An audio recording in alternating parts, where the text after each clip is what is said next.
You're listening to Tuesday Night AMP on the Angry Marks Podcast Network.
Hey everybody, welcome to the Tuesday Night AMP. I know you were expecting to hear the dulcet tones of the one and only sneaker pimp Frank Vaughn, but he got called in to work really late and was unable to make the show tonight.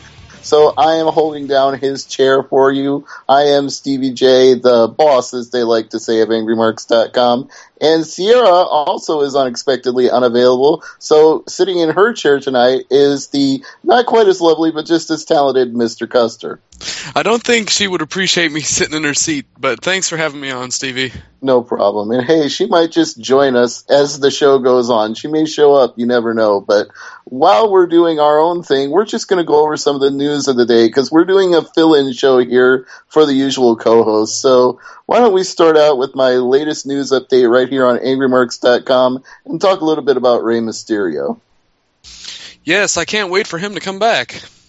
And apparently the WWE Universe can't either. I know people don't like using that phrase, but I think we've all gotten used to WWE Universe by now. So it's kind of like when they first started calling wrestlers superstars. I just got over it and eventually just accepted it. So now the Universe is being forced to wait until the 1000th Raw. He was actually backstage at Raw in Laredo last night, but they didn't use him on the show. They're apparently going to make a big re-debut of him on that July 23rd 3-hour show. Isn't there like a lot of guys who are scheduled to come back this week or who have been scheduled to come back, but they haven't been used just like Mysterio? Because I know I've been waiting for Ray for a while because he's, I wouldn't say my favorite wrestler, but he's up there in the top 25. That's still, considering how many active wrestlers there are, putting anybody in your top 25 is still a fairly high estimation of a guy. So I would say that's a high ranking. And yeah, there are a lot of people who've been on the sidelines who now may not be debuting until the 1000th Raw. I believe Mark Henry falls into that category, and Wade Barrett may as well. Wade Barrett, oh my gosh, new Ken Kennedy. No, please, let's not go there. He's much less fragile than Mr. Kennedy, and much more interesting to watch as a wrestler, too, I might add. Well, Mr. Anderson has not, as far as I've seen since I've been watching TNA, been out so much, so, maybe it was just the name. It was unlucky. Could be, but he was out for a few months earlier this year. I don't even think he was injured. I think it was just personal time to deal with personal issues. They never really explained why he was out. He was just gone for a while, and when he came back, he had brown hair. It's like, oh, there's Mr. Anderson again. Only now he doesn't look as cool. No, I think the blonde was a trademark that I got used to with him whenever he was around WWE. Yeah, it really does suit him better. He looks like a generic wrestler right now without that streak of blonde. It's like when Dolph Ziggler dropped it for a little while too. It's like, you know what? Some wrestlers just stand out way more with the blonde hair, and some wrestlers just have a distinctive look that they wouldn't look good blonde. Like Damian Sandow, who's on the live SmackDown right now. Can you imagine that guy if he didn't have the black hair and the big black bushy beard? It wouldn't work. No. Kind of just like a CM Punk without tattoos and a Daniel Bryan without that goat face looking beard. Yes, that's true. They all fit those stereotypes, if you will, quite well. Those are good looks for all of them. But hey, before we go any further, I want to give a shout out to our chat room because they got thrown a curveball and they're still hanging with us on tonight's show. So let's give them some plugs, including Kev, our producer, Nikolai, who's doing the live SmackDown recap of the Great American Bash, Graves in there, Ian Clark, our usual Raw recapper, King J, Jeff is in there, Lucky Jones, Mr. Custer, you're in there, I'm in there, and Seth Draken is in there as well. So thank you to the chat for sticking with us even though we had a change of plans.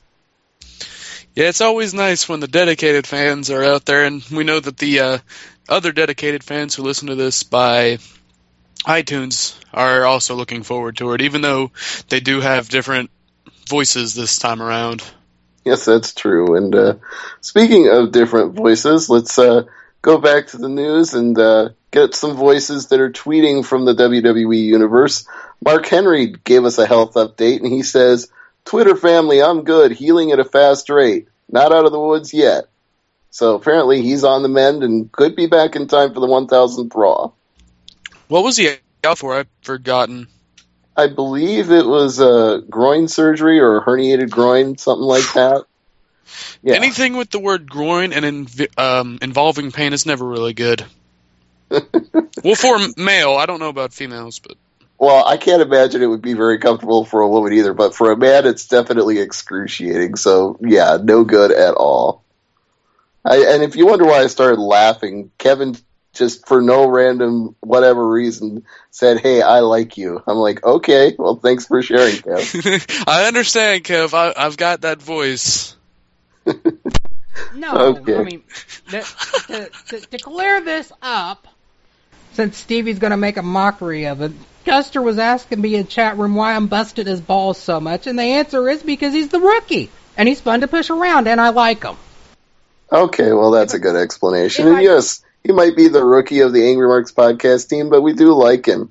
Hey, as long as we're on that subject, speaking of rookies or people who used to be rookies, whatever happened to Mike Siciliano? We haven't seen or heard from him in a while. To steal a line from Sierra, who? Oh, come on. You know who Mike Siciliano is. He's the angry Italian of the Angry Marks. You know what? I haven't seen him around okay. in a while. I've not seen him on Facebook or anything. He's just kind of disappeared. Well, let's hope. Sorry, I ate him. No, other Italians do that sometimes. I hope it's not like a wellness policy suspension that I didn't know about because I'm the boss. I should know. Well, if you're putting one of those out there, whoa. Yeah, exactly. I'm not going to medically suspend somebody for 60 days from podcasting. That's just not going to happen. You must be able to read to join this podcast team. Oh, well, I'm screwed. Don't worry. Did you just say you can't read? Is that what you're implying there? No, I really can read. I'm actually a really good reader. Okay. Well, anyway, I have to be able to read at least a little bit. We have picked up a few more listeners in the chat room. Dag Dog is in there, our friend Brad, and guest 479, whoever that might be. Could be Mama K, could be Angel Canada. You never know. Sometimes or it could be Angry Tensai. Oh, yeah, it could be Angry Tensai, too. He's a fan of Tuesday Night AMP, so I know he might be expecting Frank and Ciara, and if he is, sorry about that. But even though he pretty much worships the ground that Kev walks on. That's true. He is probably Killer Kev's biggest fan out of any of the chatters on the Angry Marks network. So, Kev, you got a mark for you. I got dibs on Nick. That's who got me really into listening to Angry Marks 5 years ago. Okay, yeah, that's probably about the time he was co-host on AMP for a little while. Wouldn't you say it was around that time, Kev? Yeah, roughly about that time. Oh my gosh, the memories back then. Hey, as the song WWE likes to play, leave the memories alone. Let's get back to the news. No, just memories from on my side. Not really remembering any of the podcasts. It's been too long. Okay, well, anyway, what did you guys think of the fact that Sin Cara got absolutely flattened on Raw yesterday? I know that probably made Kev happy. Custer, you're not a big fan of Sin Cara either, but it was kind of weird timing since we hadn't heard anything about him getting any heat backstage or having another wellness failure. So it's like, Why are they choosing now to destroy Sin Cara on TV? Because he doesn't know the American style. Okay, but there are guys over the years historically who've not been WWE style or American style wrestlers who they've still kept around and used because, hey, they're under contract and they got to do something with them. So it's like, why now are they choosing to bury Sin Cara after they just got him back on TV and gave him a string of wins? When things like that happen, it's like he must have pissed somebody off or done something wrong, and we don't know anything. Nobody's said one word about it. So, who was he up against? Because I didn't happen to see the match. I had been. He was supposed to have a match with Del Rio, but Del Rio beat him up before the bell even rang. He just kicked him in the face and started working him over and threw him outside and put him in the cross arm breaker and basically humbled Sin Cara. He got no offense in at all. Well, as Kev's been doing, I think he's busting Sin Cara in. Busting him in after being in WWE for over a year? Well, like, showing him, like, hey, you're not the top dog or whatever. You know, the, what's it called? The alpha male? Not the alpha male, the, biggest dog in the yard, as Undertaker would say? No, just, hazing. Okay, but that would be sort of ironic given their whole policy is be a star, but then again, they bully everybody, so what am I saying? Vince is the biggest bully out there. Well, you know that. I made a video about it, but anyway. Right now on TV, speaking of bullies, we're watching Ryback absolutely destroy two people single-handedly, so... I don't have my SmackDown on, otherwise you'd probably be able to hear it through the headset. They haven't bumped him up to 3 people yet? They haven't bumped him up to mid-carders? Well, I think like Hawkins is as close as he's getting to a mid-carder right now. They're trying to do the Goldberg thing where they work him up to, like, you know, at some point he'll be at that Intercontinental level, and then at some point he'll be at that world title level. They're going slow with him. They've put him on the slow burn, and it's going nowhere. Have I already told you what I think he is? Okay, no, what do you think he is? I think he is the love child between Dave Bautista and Goldberg with the attire of RVD. Well, actually, he gets his spray-painted outfits from the same guy who does Rob's, so you're not far off with that. But can't you see the resemblance between Goldberg and Batista in Ryback? Can't you just see it? Yeah, I guess sort of. The thing that I think is really freaky when I think about Ryback is not that he has this Goldberg push or that he looks like a cross between Goldberg and Batista. The thing that freaks me out is I remember when this guy was in the $1 million Tough Enough on SmackDown, and I saw him live in Omaha at a SmackDown taping, and I thought, this guy is just a big Hulk that can't do anything. And then he got cut, and then he got re-signed, and then he got put in Nexus, and he still couldn't do anything. And then he got repackaged, and now he's just squashing people, and I still don't know that he could do anything. It's just the way the WWE storyline writers are. They're really stupid. We need to get more people in there that actually think for the marks and not think, oh, let's just give this guy something to do. No, because, I mean, there's not really a lot that I can see going on with what they're planning. Mm-hmm. Seth Draken says in the chat that he wanted them to do what they're doing with Ryback with Mason Ryan, but the problem was Mason Ryan sucked. Seth's opinion. I agree with Jeff. Who was Mason Ryan? Well, that seems to be your gimmick for everything now. Who? You're stealing Sierra's chair and you're stealing her gimmick. No, I've only said that twice tonight, so we can't say I'm stealing her line.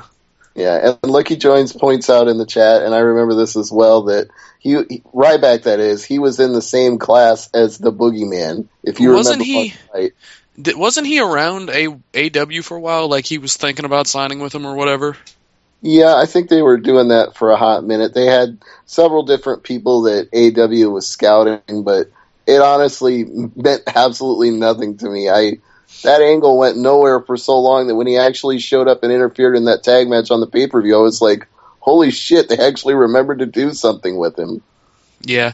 What was I going to say about... Oh, yeah, my thing, On Drugs Everybody's on drugs. Okay, but what's your point? You don't remember what it stands for? Everybody's on drugs? It's being so stupid to the point that you yourself don't realize that Johnny Ace was on drugs. Okay, still don't know where you're going with this point exactly. Oh, I was just telling you my slogan so you didn't think I was stealing Sierras. Oh, okay. So your slogan is everybody's on drugs. Well, on drugs, really. Everyone is a filler word. Okay. Well, anyway, let's go back to the news. You heard about this whole Bruno Sammartino situation, right? Yes. So I'll fill in the listeners briefly for those who haven't. Apparently, they wanted to induct Bruno into the WWE Hall of Fame next year at WrestleMania 29 in the New Jersey, New York area, because, of course, he was really big in the Northeast during his heyday, and there would probably be a lot of people who would pop for Bruno if he was inducted, but Bruno has always turned down all of their overtures in the past because he's uncomfortable with the current WWE product, and I think has been dating at least back to the Attitude Era, if not before that. Plus, he has some issues with how Vince McMahon used him in his final days in the 80s and promises that Vince made that didn't come true regarding him and his son. So there's some legit heat, and he doesn't really feel like he needs an award from what he considers to be an organization that's not very classy. But Triple H tried his darndest to pitch it to him, saying, hey, this is a way to educate the fans who don't know who you are, and this is a way to be honored, and don't worry about Vince. Vince really isn't the man right now. You know, I'm kind of the man around here, so you'd be dealing with me and not Vince. And apparently Bruno wasn't interested. He was like, thanks, but no thanks. He figured the apple didn't fall far from the tree. And plus, it was the same thing with Batista. He left because he didn't like what was going on in the WWE at the time, so he packed up and left. Yeah, but also a little bit of a difference there, though. With Batista, his contract was coming up, and he had the option to walk away without having to sign a new deal, whereas I think Bruno left the deal that he was under at the time because he was legitimately upset about the way they were using his son David. I would be too. Yeah, although Seth says, Bruno, David sucked, move on. And Kev apparently agrees with him in chat. And I'm even trying to remember what they did with David Sammartino that was so awful that pissed Bruno off that much, because I honestly don't remember David Sammartino ever doing much of anything. Don't ask me to remember. I wasn't around at the time. More wrestling news. Let's see. What else can we talk about? How about the Battle Royal coming up? Nick just put in, I wonder, Cough Cena, who wins Cough Cena at the Battle Royal next? Cough, cough. Yeah, I think it's pretty obvious John Cena's going to win the Battle Royal, as if we even needed to consider that. That one's not news. That one's not even a prediction. That one's just a fact. Yeah, you might want to see a doctor about that cough there, Nick. Oh, hey, Jeff's got a topic for us in the chat room. He says, let's talk about Angelina Love leaving TNA. So, what are your thoughts on that, Mr. Custer? I have none. Okay. I didn't really pay attention to the knockouts of TNA.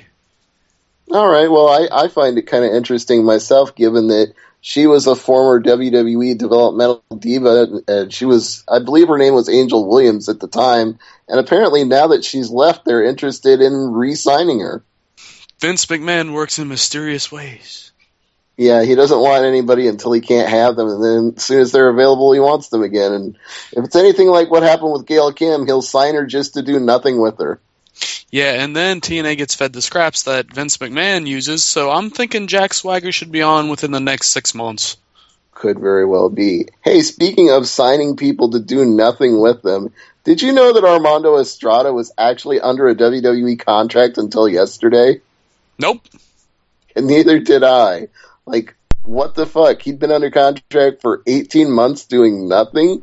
That's like, I know I've been saying Raw is Nitro lately, but that's damn near Nitro in a nutshell, because how many people did they sign in the 90s and not ever put on TV? They blew millions of dollars on that shit, and look, lo and behold, they do it again with Armando Estrada right here in WWE. Yeah, I liked how when I came back from eating tonight, I clicked on the TV, and lo and behold, the first words that I hear are, and WCW never beat Raw again in ratings. Well, I'm pretty sure that if we go back and look at the ratings now compared to what Nitro had then, I'm pretty sure it'd be close. Yeah, I have a feeling that the dying days of Nitro's ratings don't look so bad anymore in 2012 by comparison. So, No, I actually want to get some footage of WCW Nitro and actually watch it now. you know what? There's certainly places on the internet that you can find them. I'm not going to name them on air because I don't want to get any websites in trouble. But if you're looking for old episodes of Nitro, they are definitely available here and there. Well, let me go check this one I know of. All right, I'm sure you can do that. And we'll move on to another topic while you're looking around. The Primetime Players. Did you know they had an offensive line in their theme song? No, because I don't. Because I'm pretty sure that nobody knows what the theme song says until, that one parent way up in the stands. Wait, he just said whatever. Well, this one actually got out because it got to some of the advocacy groups for people with Parkinson's disease, and there's a line in the rap song for their entrance where the guy says, "I get it shaking like Parkinson's. I'm the one. Break it down till the party's done." And then I heard it before. Yeah, and they edited that entire line out of the song. You can't hear it now when they come out on Raw or Superstars or wherever. That line is gone, nixed, out of here. Yeah, but that's just... I love how there's so many ways to get around the First Amendment censoring stuff, man. Well, I mean, do you think it's really censorship? I mean, maybe the lyric was just in bad taste to begin with and it shouldn't have been said. I don't really know. I'm pretty sure they don't censor it on the radio. Wait, they're playing the Primetime Players theme song on the radio? I think I've heard that song once before. On the radio before them. Yes. Okay, I'm going to take your word for that because I can't remember the last time I think you'd have to go all the way back to when they released that WWF metal CD that had what was it called? Forcible Entry, I think, was the one with all the hard rock metal themes. Didn't some of those actually play it on rock or metal stations? But it's been since that long that I can remember any WWE theme songs actually playing on the radio. Well, I hear songs that are played on the radio a few times, but just, I guess, they're not on the more main ones where you're at. I know they're on kind of the lower ones that you don't really hear about listening to. Like, I know I hear over here in North Carolina, G105, 94.7, 95, 96.1, just stuff like that. I'd heard it on, I think, 87.5. I'm not sure. Okay, well, again, I will take your word for that. Maybe there's college radio stations playing WWF theme songs on the radio, but it's more likely you're going to hear a theme song for a pay-per-view on the radio, when they have, a big band like Saliva or Nickelback do a theme song for a WWE pay-per-view. Those songs you'll actually hear on the radio. I actually heard the theme for Extreme Rules and WrestleMania a few days ago. See, now that doesn't surprise me at all, because when it comes to picking theme almost songs, back-to-back, too. Right, but when they pick theme songs for a pay-per-view, they usually pick a well-known, top-selling, famous artist, like using Flo Rida as a WrestleMania theme song. And I know Nikolai hates that song, but they picked somebody who was very popular and very hot at the time, and that's why you still hear that song on the radio now, because it wasn't just a WrestleMania theme song, it was a hot song, period. Yeah. Jeff's arguing with me. He says his name is Florida. And Lucky Jones says he's so tired of hearing Good Feeling right now. That's not even the one that's overplayed the most, Lucky. It's Wild Ones. That's the one Nick is really sick of. Any song that comes out new is overplayed way too much. Because I remember when the Black Eyed Peas came out with that one song a few years ago, Boom Boom Pow or whatever. Mm. I heard actually, my uncle called into the station and told them, he requested that they stop playing the song every 10 minutes. It seemed like they played it that often. I think that happens with pretty much every Black Eyed Peas hit. I can't remember a single one that hasn't ever, when it come out, just dominated the radio for like 3 or 4 months straight. No, a good band that I want to hear, what was it? Old band, Red Hot Chili Peppers. What? Wait. How is the Red Hot Chili Peppers an old band? Well, from my age, they're old, or an older band, you know? Okay, I keep forgetting about the age difference between you and I, because if you said old band to me, I'd be like Black Sabbath, REO Speedwagon. Yes. Brand. Good taste in music. Oh, come on, Okay. Steve. Kev? Red Hot Chili Peppers are at least 20 years old. Well, I'm 38 You forget I'm years born old, in 94. So I go back to 38 special, okay? But you forget, I do go back to, I was born in 94. Yeah, but do you remember the Beach Boys? That's Oh, God. You and I. Oh, God. I remember when California Girls was on the radio. That was a good song. Didn't Katy Perry remake that song? Yeah, she's remade just about everything. In fact, she's in some damn movie right now. Stevie, you don't remember the Beach Boys singing California Girl. You remember David Lee Roth remaking it. No, I have Beach Boys records in my collection. Trust me. Whoa, I mean, records? Well, yeah, you'll have. Yeah, Stevie's a hardcore record collector. But there you go. But yeah, you'd have some Beach Boys. But the only thing that was relevant for the Beach Boys when we were growing up was Kokomo. That was it. They were that was their last big hurrah. It was just a big. I don't know. I seem to remember "Help Me Rhonda, Help Me Rhonda." I'm pretty sure that was probably used in at least 1 or 2 movies when we were growing up. Well, it might very well be. I mean, I remember most of those songs from Grease just because they were in that movie. So, Grease Lightning. Nostalgia's a bitch, ain't it? yeah. Oh, it just tells me how old I am when I realize that the songs that mean the most in my life came out the year people in our chat room were born. Like, there's Wu-Tang Clan songs that I remember fondly from high school, and people were born after they came out that are in our chat. I'm old. Wu-Tang. Anyway, back to the wrestling news. Let's see. What can we talk about? Oh, yeah, speaking of editing, they aired a Fit Finlay and Psychosis match on WWE Vintage Collection and had to edit a whole bunch of references to Chris Benoit out of the match, both on commentary and from Finlay himself, who actually said, "Benoit, I'm coming for you," during the match. And they not only censored the line, they digitized his mouth so you couldn't read his lips. To the point I'm asking, why did they even show the match at all? I have no clue. It's kind of like where Frank and Ciara were talking about it last week, because I was here last week. First time it'd been in a while, but I was here for Tuesday night AMP. I've put time aside for it. And I've been busy. About to move out into my own place, but they were talking about how there's spots in certain DVDs where he's edited out. He's like blopped out so you can't tell who it is. I mean, I understand the need to, want to get yourself away from that, but it's your past. I mean, how would it be? That's why I'm asking the question, why even show that match at all? I mean, why would they choose a match on Vintage Collection they know they're going to have to censor to that degree? If you want to avoid it, just avoid it. Don't show the match. I guess it went well with the story plot they were doing, but it'd be just like if we lost a war and America decided to, say, oh, the war never happened. No, it happened.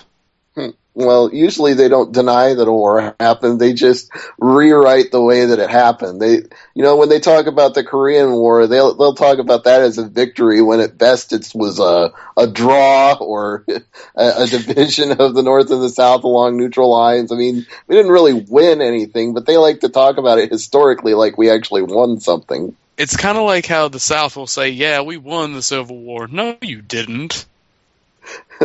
Okay, I don't even want to touch that subject because we have a lot of Southern wrestling fans that listen to our show and in our chat. So I'm not going to I'm not going to say anything to offend anybody below the Dixie line. If you want to believe that was the victory, that's fine. I'm not going to argue. Well, I'm in the South. I'm in North Carolina, so I just crapped on my own part of the country, so there you go.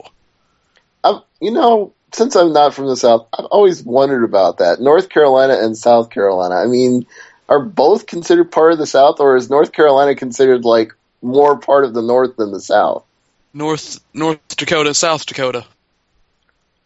Really, the South stops at West Virginia, Virginia. I think Maryland is in the North. I think they're considered the North. They were considered the North, but it did stop at West Virginia and Virginia. Well, and see, when I think of Maryland, some of the most Dixie, redneck, hardcore Southern people I know are from Maryland. So you're talking about like the Briscoe boys. Yeah. Or no, wait, they're from Delaware, so that's even further north. Yeah, well, it just depends on who you were raised with. I mean, if you did get people who were raised in the South, I mean, somewhere in Oklahoma in the wood part of there. I mean, there's woods everywhere. There's not really a lot of big city. I mean, you do get people who are like, yeah, tell you what, we come from around here. Well, no, it's funny you make that point. I know we're getting completely off the topic of wrestling, but let's just go with this one for a minute, because I've noticed that driving, and I've driven all the way from Nebraska to Texas before, that if you're in the big cities, like you said, you won't hear a lot of country drawl. Like if you're in Austin or Tulsa, you don't hear it so much. But you stop at any convenience store that's in the middle of nowhere between those places just to get gas and a bag of chips, and you will hear the longest country drawls you've ever heard. I don't have my country drawl, but I could get it if I needed to. I can talk pretty Southern if I had to. You know, it just comes natural with the area I live in. All right, well, don't do it like that, because then it comes across to our listeners like you're mocking it. So I don't think you want to go there. No, that's actually how my Southern drawl is. I don't know why, but how I talk is how I talk. I don't like to, well, because a lot of country people around here are arrogant and stupid. You know, Once again, burying the place where you live. Wow. No, I'm just burying the people that live in it. Okay, fair enough, I suppose. There are some people in Nebraska that I would probably say the same about. I wouldn't bury Nebraska, but there are some people in Nebraska I would definitely bury. It's kind of like if you know anything about the history. I know I'm way off topic now, but the guy who wrote the Canterbury Tales, he wasn't burying the church. He was burying the people inside the church.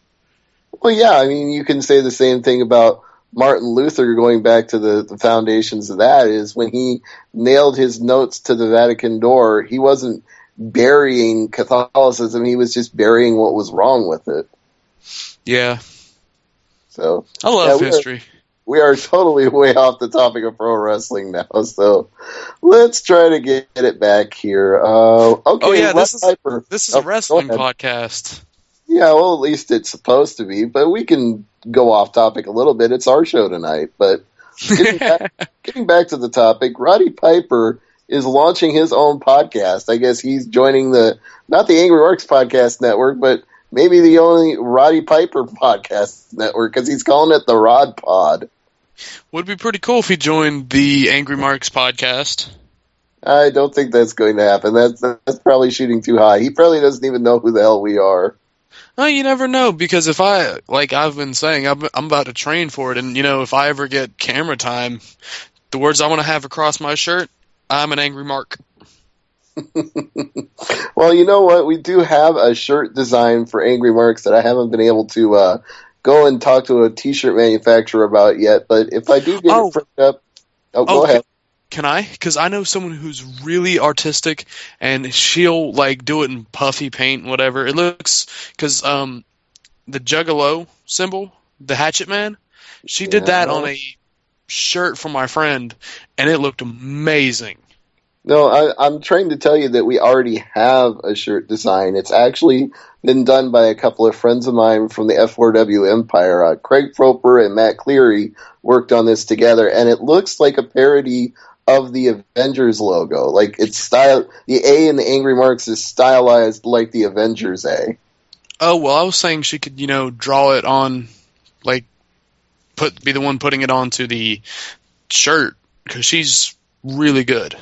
Okay, but we're not going to hand paint these shirts one at a time, Custer. We're going to, like, if I make shirts, and the chat room has to chime in if they're even interested in buying an Angry Marks t-shirt, but we would go to, like, a print shop and get, like, a batch of 50 or 100 printed up in different sizes so people could buy their own t-shirt. We wouldn't get them hand painted one at a time.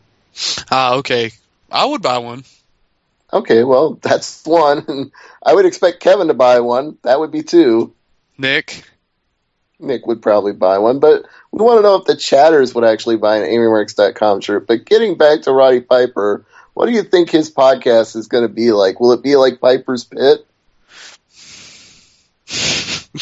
Don't do your Scottish accent, dude. I think it's going to be about, I think it's going to be the grilling pit for pretty much like Roddy Piper's Pit was.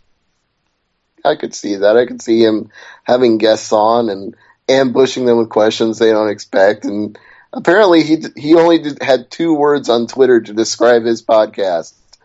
In all caps, I might add. No rules. Kind of like my podcast on Ustream. I talk about any and everything I want. Yeah, well, maybe you two should do a show together then. The Roddy Piper and Mr. Custer show. Now that is shooting high. Yeah, okay, that might be. I'm pretty sure he doesn't even know who I am. At least he can look you up. That's true. Well, let's talk about somebody who does know who we are. DDP. He was on WWE Raw last night, and he had this to say about his appearance on the show. Quote, "What a rush. Hanging with the boys. 10 more superstars on DDP Yoga. Walking out live. Getting that pop. Pretty sweet." I enjoyed watching Slater getting the diamond cutter put on it, or hit. Yeah, but I kind of wondered about that. I mean, I was happy to see him get the diamond cutter too, because I had been calling for it in our chat room, and I had mentioned it on Twitter. Oh, God. And it finally happened, and I popped for it big, but I kind of wondered, why did they have him come out after Heath had already won a match over Doink the Clown? Why didn't they just have him come out and wrestle Heath Slater? I mean, it looked like he was physically in shape to go out there and have a great match with Heath. I wonder why they didn't do it. Because DDP probably makes way too much money. So you're saying that they only had 30 seconds of time, that's all they could afford him for? I wouldn't doubt it. We've managed to get him on our show, so, I mean, it can't be, obviously we're not paying for it, and we still get DDP, and we sponsor his yoga, and we make sure, he gets something out of it in return, but I bet you DDP, based on what I know of him, would probably just, to hang out with the boys and get some of them to do DDP yoga, like he said on Twitter, he'd probably just show up for a sawbuck. He wouldn't care. He'd probably just be like the NASCAR drivers, I'm going way south here, who after the race, they end up standing in front of the camera holding a Coca-Cola. That's a good $100 or good check right there. Well, you know what? That was the disappointing part for me, actually, was I wanted him to get some mic time and cut a promo and plug DDP yoga, and he didn't get to do that. Oh, that would have been great. Just hit the diamond cutter, then get up. DDP yoga and other words. Mm-hmm. Yeah, talk about how you can own your life and DDP yoga will change your life. Just give him like 30 seconds to plug DDP yoga on the air. Raw's already packed with filler for 2 hours anyway. You can't give DDP a minute to cut a promo? No. But I would have, because I read some of his tweets. I follow him now. I've told him I'm getting it in like 2 weeks. But I read a tweet he retweeted. He was like, the guy was like, just did my first session of DDP yoga. My back already feels better than it has in years. Mm-hmm. Yeah, it really does change people's lives when they start doing it. Oh, looks like the Battle Royal on SmackDown is coming to an end. Looks like we've got just 2 people left. Kane and, who's that, Zack Ryder in there? Yep, Zack Ryder and Kane. I think we know who's going to win this one. I wish they would continue that Zack Ryder-Kane feud they had. Well, this is as close as continuing it as you're going to get right here and right now. Yeah. Oh, and there's the lovely Sierra. She just signed on to Skype. I wonder if she's going to join us on the air. Kev, you want to try to patch her in? Kev's busy in the chat. Yeah, Kev's totally distracted by Zack Ryder and Kane. I think Zack is about to get lawn darted out. Oh, he took a big boot to the face. He's down. Kane, you could just toss him over the ropes so easy right now. It wouldn't even be funny. And no, he's going to put him in the ropes. Now I'm doing live play-by-play here. Okay, he throws him into the turnbuckle. Thank you. Zack gets away and drops him to the second rope with a leg trip. Was he's setting up to give him a finishing move? Zack, that's not going to work. You got to get the man over the top rope. It's a battle royal. You can't just hit your move on him. Yeah, I knew that. That was a bad idea. Now he's going to get a choke slam. Oh, he's getting out of it. Oh, no. You got to be kidding me. Zack won the match. Holy shit.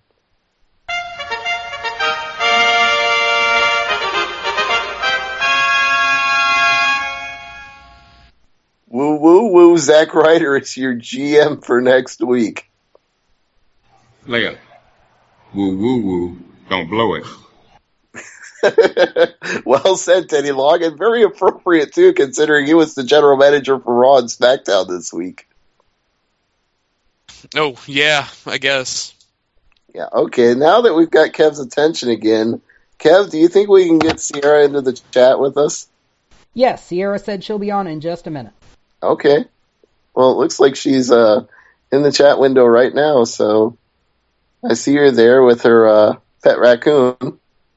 That's a panda, I believe. Oh, no, that's right. It's a panda. It just looks like a raccoon. It's the way that photo is cropped. It doesn't... I mean, all you can see is the head. You can't see the body of the panda. Hey, now. Yeah. Hey, C. Talking about my panda now. All Couldn't right, let that happen, could we? Move over, Custer. Give Sierra her seat. Gladly gets up and gives her seat. You can stay out there, though. You don't have to leave.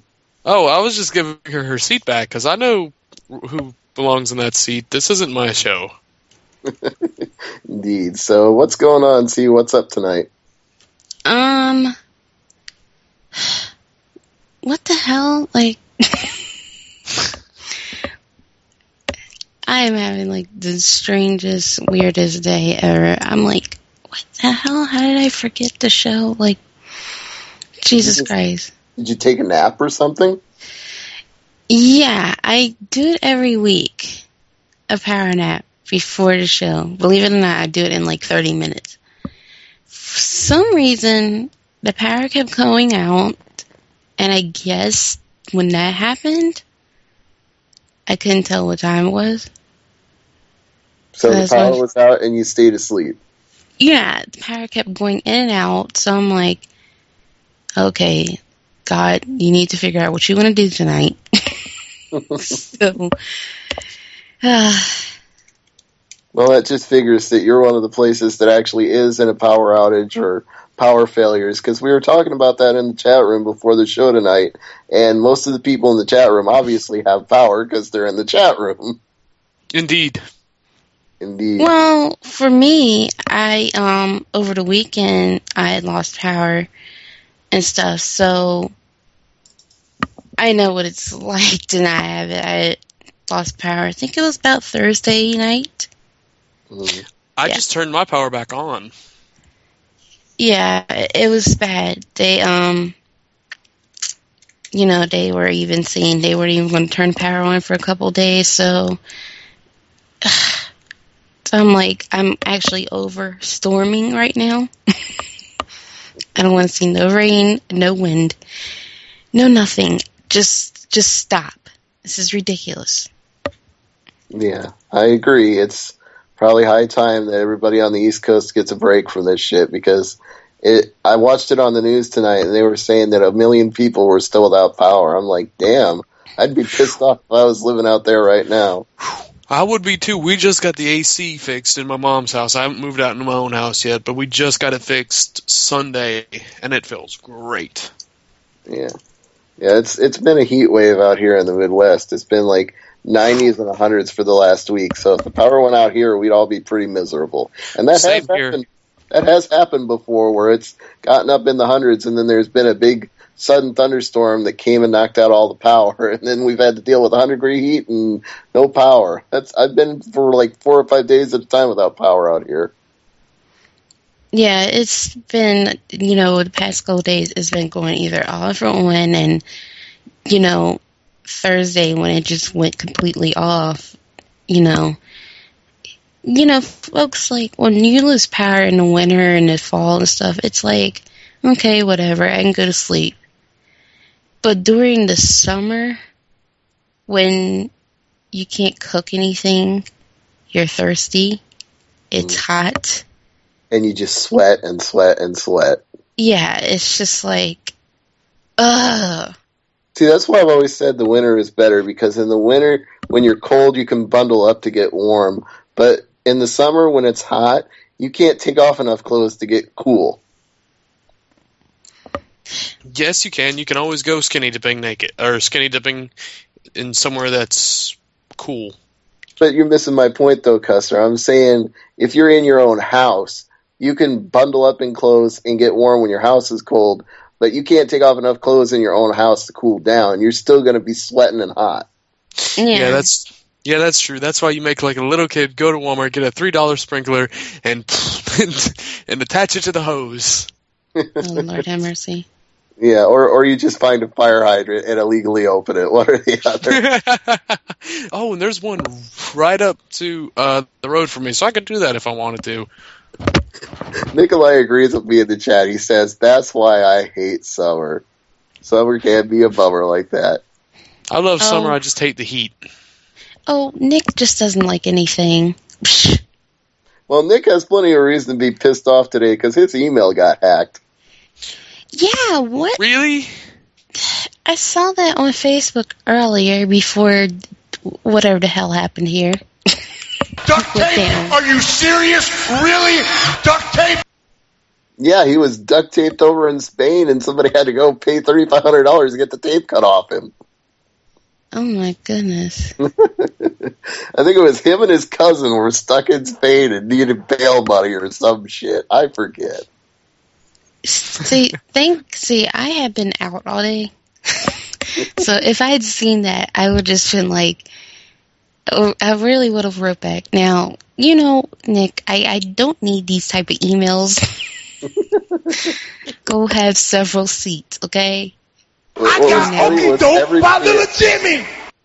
Everybody in the AngryMarks network got one from him at like the exact same time. It was like Peter got one, I got one, Michelle got one. Everybody got the same email. Mr. Custer did not. So happy. Oh, well, you must not be on Nikolai's mailing list then. You're the only one who didn't get it. Yay, I'm on Kevin and yours. That's about it.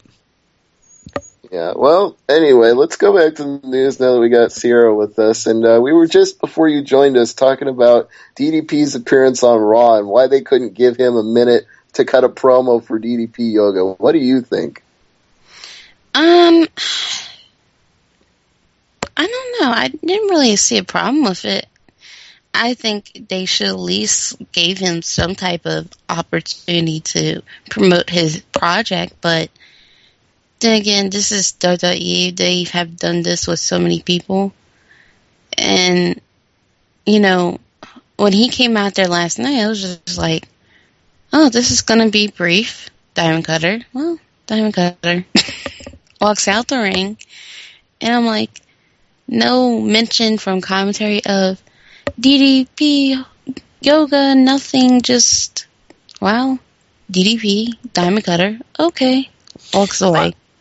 I thought I think I did hear Cole or someone mention it last night about him owning his own business. I think. Well, I'll take your word for it. I didn't hear it. Yeah. Nikolai said Michael Cole did mention his yoga. But Wait, did he Nick, call it DDP Yoga or did he just say he does yoga? He said he's a yoga instructor. See, and even DDP would tell you being a yoga instructor and doing DDP yoga are not the same thing. He's pointed that out every time he's been on our show. Like, he likes to say all the chanting and the mysticism and everything, and he says, it's fine if that's what you like, but my yoga is completely different from that. Yeah. I agree. I wish Michael Cole would have said that louder and DDP went over there and got him together. like a puzzle. Yeah, He you was would wearing have a made Michael DDP Cole shirt. have several seats. In fact, you know what? That is the best possible use they could have made of him, is if they'd had him go over and give Michael Cole a diamond cutter for insulting his yoga. You know what? Last night with Raw, I was pretty bored. It just seemed like everything was going in the same direction, flatlining almost. Yeah, this was kind of a Raw that did really nothing for anything, because they have the whole 23rd, 1000th big show coming up, so they don't want to do anything too big before that. And then they have Money in the Bank, which is too far away for them to really do anything with that. So this was kind of like the Raw that had no point. Yeah, it just nothing on the show helped lead to anything. It was just more so of, let's just throw this here and there. And one thing, I'm a fan of AJ's, and I'm glad that they're actually giving a diva opportunity to be an on-screen character. But I think it's becoming borderline of, this is way too much. Oh, yeah.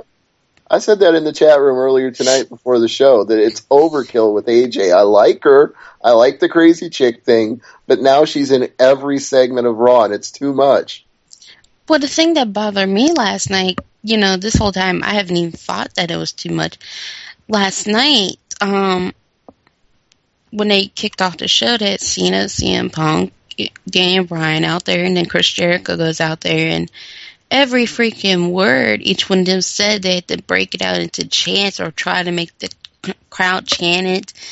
And then they just kept doing it throughout the night, and I'm just like, this is not getting over. Why are you guys doing this?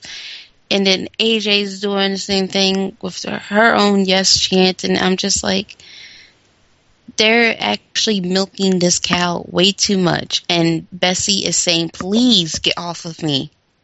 Just get off of me. Yeah, it's too much. It is. But I mean, it's just, last night I'm like, oh, okay, AJ. And then I was just like, I just kept seeing her. And then I started thinking to myself, I'm like, we have a Divas champion. How come I never see her? That's because she was in a tag match tonight on SmackDown. They were saving her for that. And yet AJ is allowed to be in every segment while the other divas are sitting backstage doing nothing. And Vicky Guerrero goes out there with her Miss Wrestler thing and whatever. Queen Diva, that's her new gimmick. Queen Diva. Hello. Angel Williams on line 2. Well, it's funny you should mention that. I brought that up earlier in the show, that Angelina Love was released by TNA, so they could have a Queen Diva on Raw and SmackDown now if they really wanted to. Yeah, but only if she's using that title. If she came in and challenged Vicky to be the real Queen Diva, that would be awesome. That would be amazing. You know what? That's the funny thing is, I said in my newsfeed earlier that, there's rumors going around like there always is when somebody gets released from TNA that somebody in WWE is looking at them. And, I don't want to be like, no, they're not. Because you never know. But if you look at the Divas roster, and then you put Angelina Love or Angel Williams in there, she is totally complete opposite of everything they want. That's true. She's got so many she's been in the business for 12 years. Come work her ass off. I don't care what anybody says. What you've seen in TNA is not even just the tad bit of what that girl can do. She's one of the best out there. And, she's got all those tattoos and piercings and, she's totally different from the rest of the girls there. So it's going to be kind of like, oh, Kelly's here. Wait, who is that? But if she does go to TNA or WWE, I don't want to see her be unused like a lot of the superstars are. That's probably why they're making the main event, which I talked about Thursday. But I really don't want another diva that sits backstage and does nothing. Well, that's exactly why Maxine quit, because she was sitting backstage and doing nothing. Well, see, Angel Williams was signed to WWE Developmental back in 2004. Yep, I mentioned that. And, when she first started out on Independent, she worked in Canada, and then she decided to come down in the United States to start working around. And, she popped up in Ring of Honor and, just a few places and stuff like that. Got a couple of stints in TNA early years, and then that's when WWE picked her up. And I remember when she first got signed, because if you guys never seen Angel Williams in her early years, she used to have braids in her hair. Right. For years, she wore braids in her hair, and I thought that was the first time I seen a picture of her, I'm like, I don't know who this is, but I like her because she actually is standing out. Bleach blonde braids in her hair, and, just... She kind of had a mixed martial arts look back then. Yeah, and then she's skinny, and, she has this totally different body compared to all the rest of the girls on Independence. Of course, she's going to stand out. And I remember when she got signed to WWE, and I remember thinking, now, if WWE decides that they don't want her to have those braids, then something's wrong with them. 2 weeks later, here she is, no braids, highlights in her hair. And I'm like, don't we have about 4 or 5 of those down there already, WWE? Well, that's the way they work around there. They want divas that all look the same and have the same figure and the same sex appeal and the same everything, to the point you can't tell them apart. Then why the hell is the Italian Beth Phoenix on that show? Actually, they're not on the shows right now. They're not even used for anything, so that tells you everything. The thing is, I think Natalia more so, I hate to say it, she got in because of who her family is.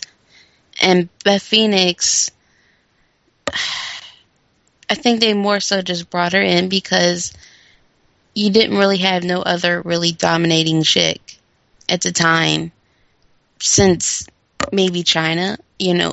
Jazz. China. I mean, but if you look at the size comparison, no other girl was doing that. Jazz is strong as hell, but compared to Beth Phoenix, no. And so I guess they figured, well, we got this big Amazon-looking chick walking around here. Why not just throw her in there? I don't think they actually had any intentions of keeping her. And she just stuck around for years. Hey, speaking of Jazz, and I don't want to completely change the subject, but maybe I saw this in your update on the Angry Mark K newsfeed, but isn't Jazz going to have a match with Sarah Del Rey for the Shine pay-per-view? Mm-hmm. That's actually the first match announced for the Shine Eye pay-per-view coming up.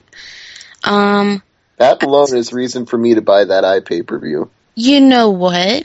Because I was looking at the roster, and I was actually trying to figure out what kind of matches they're going to put together. Because, the best thing about this roster is, say what you will, there's some people on this roster no one really knows and are, haven't been in the ring that long, but they have a great mixed group because you got the young girls, you got the veterans, and then you got the veterans that are evolved in everything that can help teach these girls. And then you got the young ones that are, they've been around for a while and they're coming up. So they can help each other out. And it's just going to do nothing but positive things. And it's really good. And I could not believe that this was actually going to be a match, because I was like, they're not going to put Jazz and Del Rey in the ring together already. But I guess they figured they're going to, definitely put the shine on the promotion and pull out all stops. And I just hope, I am just glad I'm not a turnbuckle, a mat, a referee in this match, because I just know it's going to get out of hand. Oh, yeah, they're going to throw each other all over the place and bust each other up, but good. See, I wish they would... talking to Sierra, C is what I call her. I wish they would actually put the best foot forward on every pay-per-view that the WWE does. I don't like if I go and look at something else and there's a pay-per-view that's better than the WWE, who's supposed to be, the number one wrestling company, and they're supposed to be the best, and I say, no, this pay-per-view is better. What the hell's going on? Well, that's pretty much how I feel about any TNA pay-per-view anymore. It's like, why am I going to spend $44.95 on a WWE pay-per-view when I can spend $34.95 on TNA and watch a better show? Yeah, it's, you're kind of like bargain shopping. You don't know what you really should do. I'm just more so... And then, of course, you go even further down the ladder. Sorry to jump in there, see, but you could spend $19.95 on an ROH show or $14.95 on an Evolve show, and it's like, it's funny how actually the less money you spend, the better the product gets. Usually it's the reverse, isn't it? Not in wrestling. Nope. King J in the chat room, he goes, when is the pay-per-view again for Shine Wrestling? Is that what you're asking? I assume that's what he's asking. Okay, the pay-per-view is July 20th. Which confuses me because when they first announced this promotion, it was supposed to be July 30th, and I guess they figured that's not working. It's July 20th. It'll be live on www.live.com. I think the best place for you to go to get information is either look up Shine Wrestling on Facebook, as I know they're still putting their website together. And Shimmer keeps their business and Shine separate, so... But I think you can also get some info about it through the Dragon Gate USA website. Yeah, that's your best bet, because let me tell you, when I try to get information, I gotta go everywhere. Stevie. Yes? It'd be pretty cool if, like, $19.95 or whatever for a pay-per-view, you see a $5 pay-per-view. Imagine how great that show would be. Actually, there are $5 wrestling pay-per-views. They're put on by Colt Cabana. Really? Yeah. You didn't know about that? No. Yeah, he sells them on YouTube for $4.99. Every now and then I put up a video on AngryMarks.com promoting the $5 wrestling show. Because I don't afford YouTube videos. You don't afford YouTube videos? They're free. Well, the preview video is free. You said $5.99. To rent it, but you can watch the trailer for free. Well, that's different. Yeah, but you gotta watch the trailer to figure out whether or not you'd want to order the $5 wrestling pay-per-view. I'm a week off of work and I'm trying to turn all the stuff on in my trailer. I don't even have enough money for good toilet paper. Okay, that's a different kind of trailer. That's a live-in trailer. Not a trailer. Not the same thing. Anyway, Sierra. It is. Go ahead. It is when all your money that you want to spend on miscellaneous items such as renting a video on YouTube you can't do because you have no money to spend. Okay, well, I do understand that, but since we're on the topic of divas, I got a news item that you and I haven't addressed yet, Custer. Eve Torres has been named Woman of the Month by Made Woman magazine. What's your thoughts, Steve? I don't disagree. Even though I didn't like the attire she was wearing Monday night, she is a very gorgeous woman. Even though Denon, as he said a few weeks ago, they put her in fuck me pumps, and look at where she is now. Okay, yeah, she's the woman of the month. Good job. But I want Sierra's take on that. You know what? The one thing I could say about Eve Torres is, aside from the ridiculous character she portrays on TV, outside the ring, Eve is constantly going to charities, spending a lot of her time training women in jiu-jitsu and stuff like that, and helping them, and she really wants to be, and she said in an interview, I really want to be a role model to women as of, we can be strong, beautiful, and sexy and be tough at the same time. And, she even went on to say about how she stopped drinking alcohol because when she went to go promote herself to people during press conferences or, anything, she didn't want that to be associated with her. She wanted everybody to perceive her as, a made woman. The all-American woman, that she doesn't have to do this. And I think that is actually a good, big thing for her to be honored like that, considered Woman of the Month, because in this world, you don't really think anybody's paying attention to the WWE divas, because only time people pay attention to wrestling is when something bad is going on. And to see that the divas, when they do something good, they do get respect for it and commended for it. And,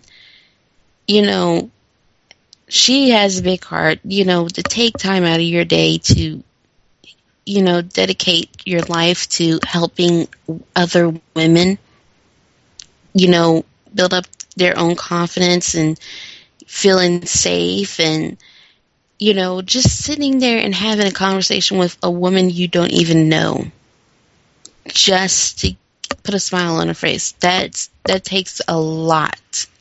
That's a big person. And I've always been impressed by the fact that she does jiu-jitsu and trains other women to do jiu-jitsu, and I just think that's an incredible thing that doesn't even get mentioned about her. I mean, they don't let her do that on TV, and they're obviously not going to, but imagine if she could go out there and do a jiu-jitsu match with one of the WWE divas. How awesome would that be? Yeah, she even has like her own DVDs where she's helping women work out and stuff like that, building their confidence up and stuff like that. She does a lot. I hadn't been knowing about a lot of things she does, but she has so much shit on her plate that I don't even know how she's functioning. Well, that's why she had to be off TV for a few weeks, because she couldn't do Raw and do Stars and Stripes at the same time. Yeah, and then, a lot of people don't realize, when she's not on the road, or when she is on the road, she's going back over there to the Gracie facility and training people. Mm-hmm. Instead of her taking the day off and going relax on the beach, she's still working. And then she's making appearances, and she's the go-to girl when WWE needs, something promoted. She's always there, and, she's constantly on the go. Yeah, quiet as kept. This girl is the John Cena of the divas. She's every appearance they need, she does it. Every publicity thing, she'll be there. Whatever it takes, she does it all. That's why they're probably not going to get rid of Eve anytime soon. Who would even think of getting rid of Eve? Who would seriously even suggest it? I suggest getting rid of John Cena, but just as the face of the company. Well, either way, I mean, Eve or John Cena, it's just, you need those people that have that much desire to incorporate WWE into every part of their life, because there's not a lot of people who are going to make that commitment to WWE these days. Yeah, but there's been those cases of no matter how much you're committed to that company, they'll drop you to, out of nowhere. They'll just drop you. Oh, that's true. I mean, loyalty is not a two-way street with that company. You can be loyal as hell to them, and they can just treat you like shit. Yeah, I mean, I just kind of wondering if we're going to see another release with Kelly. And I don't want to say that she needs to go or anything, but, she needs to go. No, she does not, because let me tell you something. When Eve is not doing when Eve is over on the West Coast doing promotional work, the Bell Twins were doing promotional work in the South. Kelly was in the East Coast, the Midwest, Canada, and across the globe. That girl has been on the road nonstop for 6 years. Think about it. You just get out of high school at 17. You've been modeling for a year. You're about 18, 19 now. And then you get an opportunity to work with this big company. You don't know nothing about wrestling. You're not used to traveling like this because you're more so used to just booking your modeling gigs and going about your business. You get this job every night of your life. You're on the road constantly moving for the next 6 years. And now you're midway through your 20s and you're burnt the fuck out because you never really got to have that time of away from being on the road and actually just relaxing. Kelly's grown up in front of us. I think a lot of people don't realize that when she first debuted on ECW, she was like 18 years old. Mm-hmm. And the girl's like 25 going on 26. I think a lot of people don't realize that the girl's grown up in the company. You know, a couple girls that when she decided to take the break was saying, like the Bell Twins were saying, you know, her birthdays and everything, she's had to celebrate that all on the road. She never got to go home. You know, she's grown up on the road. Yeah, and that's why she needs this time off. I mean, nobody's disputing that she should take 2 or 3 months and just rest her heels and chill. But the problem with WWE is they don't really see it that way. They think, well, this chick's not doing anything for us, so why should we do anything for her? And that's where when you say you think that she could get cut over it, I could see that. Yeah, that's the bad thing is, you know, I don't want that to be the end result of why they do eventually let her go or she decides to go on her own. Because, you know, if you don't see any of the other divas on TV, you see Kelly. And believe it or not, you know, where some of us marks have our issues with her ring work, those little kids, they don't care that Kelly didn't run the ropes correctly. They're just happy to see the pretty girl. Now because Seth Draken just said that in the chat. But that's the thing is, like, a lot of people don't realize we sit up and worry about that shit. Those kids in that audience, folks, think about when you were a kid. Oh, yeah. None of that shit mattered to you. I didn't know that Brutus the Barber Beefcake was a bad wrestler when I was a kid. I just thought he was a cool character. Yeah, so when Kelly walks out there, gorgeous girl smiling from ear to ear, you know, the little boys, they have a crush on her because they think she's hot. The little girls, they want to be like her because she's the pretty girl. They're not thinking about that. It's just like when I was younger and Miss Elizabeth would walk out there. I grew up around in the era of Tori Wilson, Michelle McCool, Stacy Keibler, what was her name? I can't remember it. The little short chick. Molly not Molly Holly. Mickey James. Lita. One more. I can't remember her name. Well, see, this is... Jazz? Not Jazz. Short chick, brown, had black hair, I believe. No. Jacqueline. The Cat Carter? Although Terry Reynolds was a part of that time. Jacqueline. I already said Jacqueline. Can't. He says she's short and wore a hairpiece. Jacqueline. No, she had black hair. She had black hair. Yeah, and well...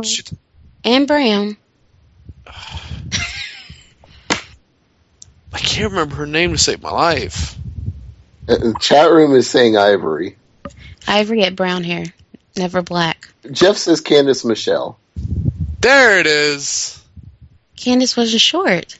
I thought she was. Are you talking about Victoria? No.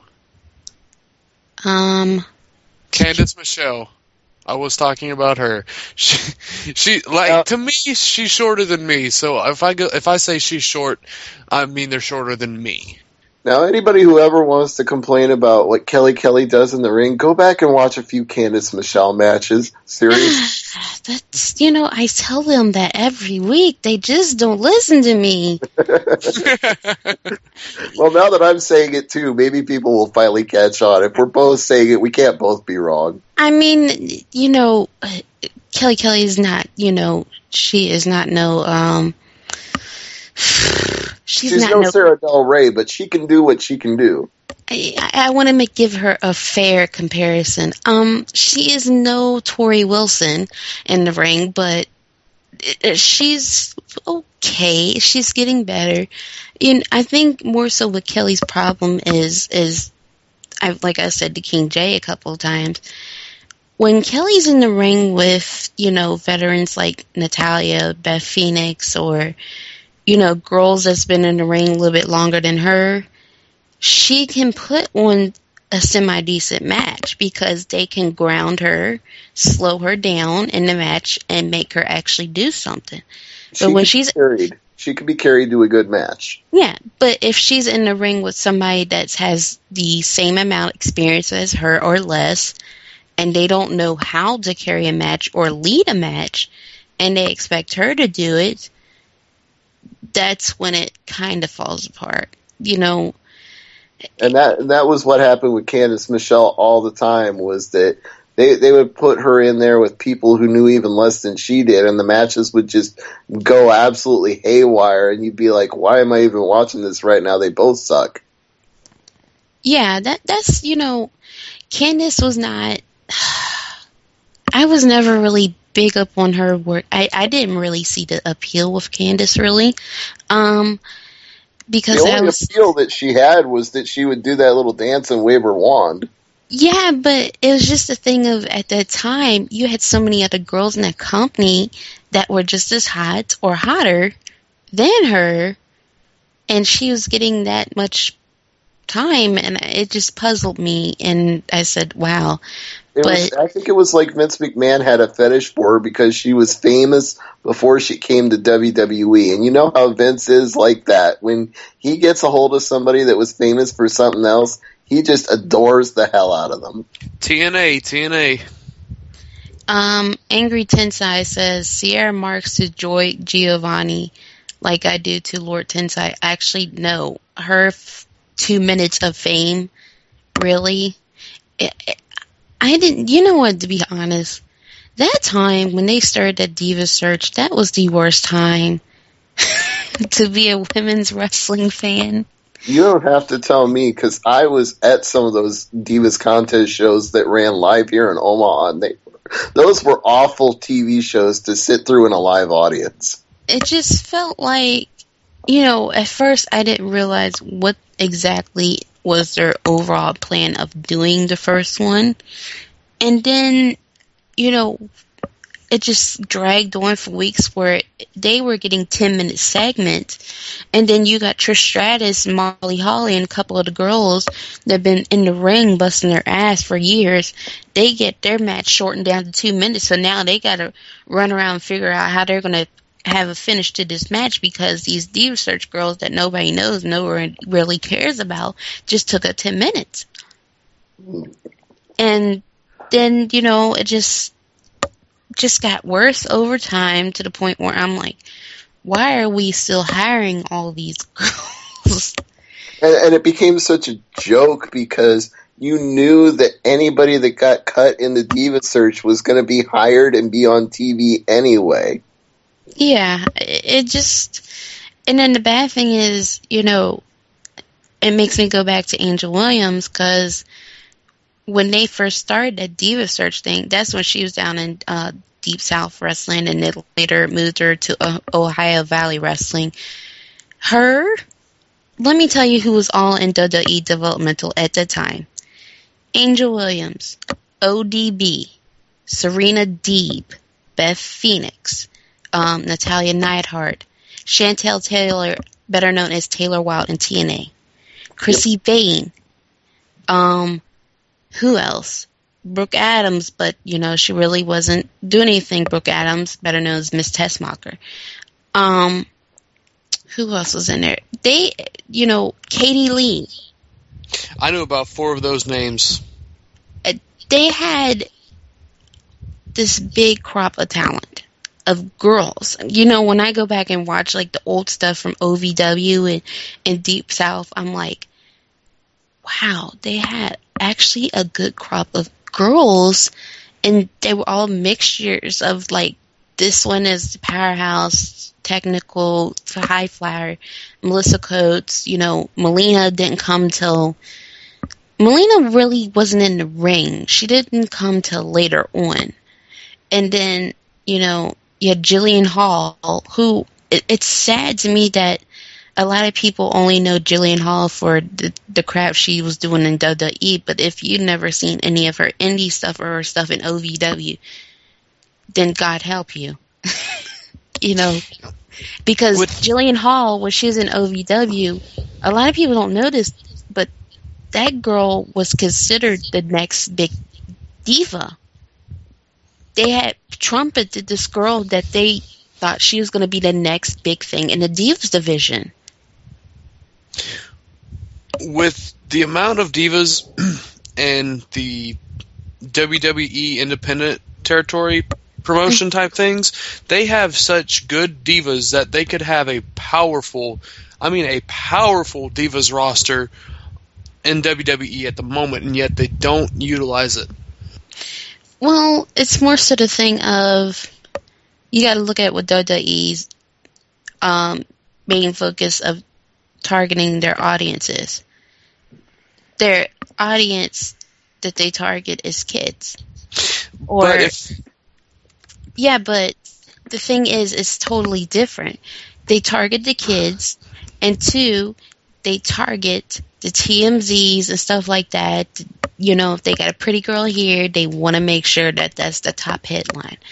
And nothing against any of the girls that bust their ass on the independents, but, a couple of the girls like Mickey Knuckles and them are not, quote-unquote, the E diva.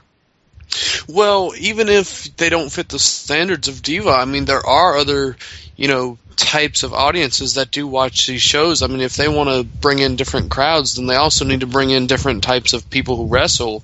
You can't just have the pretty Barbie girl. That's why they do have the Amazon and Natalia Neidhart, I guess. You can't just have the pretty Barbie girl running around. You have to have some difference. Well, true, you gotta have variety, but at the same time, when you are, sadly, I have to take this from Vince Russo because it was a credible point. If you're not a wrestling fan, you never watch wrestling in your damn life, and you're sitting at home on the couch and you're just going through channels, and you see this beautiful girl, blonde hair, tall, beautiful smile, on this television in the ring, beating up somebody, and you just keep staring at her, that's going to pull you into wanting to see and find out who this is. Now, if you're this same fan and you're flicking through the channels, you're just going through channels, never watch wrestling in your life, and you come across this unattractive female, because the chances are it's a male that does these judging things, unattractive female, beating up on some other chick for no odd reason, and the crowd just doesn't care, you're going to flick past that channel because you see the crowd's bored, so you're going to be bored. It's what you got to look at. Just look at the TV. You got Pantene Pro V. They cannot get nothing to sell unless they got the pretty girl on the commercial with the pretty hair. It just depends on your preferences. Like, I know there are people out there in the world who only date people of the opposite race. If I'm a white male and there's a female that doesn't fit my preferences, what's going to keep me from, switching the channel, saying, okay, this isn't worth watching. Click. Yeah, but if you're... I mean, if I want to see the girl with tattoos and red hair, Lita, wrestle, then, that's what I want to see. Maybe I don't want to see the blonde, beautiful, tall chick. Maybe I want to see, the chick who looks like she could tear me apart if she had to. Yeah, that's true, but you gotta understand, WWE is not targeting what everybody wants. It's what makes their product look good. Like I said, with Pantene. Have you ever noticed with, like, the makeup commercials with L'Oreal and Revlon and stuff, their stuff will be on the shelves in stores for months, not selling. But if they have Halle Berry come on there talking about this new luminous mascara by Revlon, it just makes my eyelashes look so long, I bat them and bat them and bat them till I can't bat no more. Do you know that day women will walk in that store and get that damn mascara because they think they're going to have their eyelashes like Halle Berry, because Halle Berry says she's batting them to the point she can't bat them no more, and they want to be looking like Halle Berry? That's what WWE does. They put those type of people on there. You see it with the guys now.